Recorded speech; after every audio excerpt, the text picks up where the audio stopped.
Mizoram pumiti siya na kan chuanay na ito yung ka. Oh, dito. Mizoram's Got Talent. Mo? Mizoram's Got Talent 2021. 2021 mo. Tira chuanin top 50 ang anilangin kan siya dati kem. Oh, Top 50. winner ka niya. Di winner mo. Kaya 2021 Mizoram pumiti siya na pakat na ani. Isa item vang tro. Ni chia daw. Ani lo chuan nge chak lam pakain el na nge arm wrestling lam nge ne. Ah. Kujung trang chaklam pang chu di thau. Oh.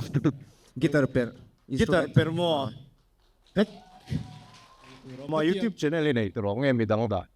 Oh, kay mang ka na Nge YouTube channel te Rindika ZADENG. Rindika ZADENG lo wen long tu ran itsu.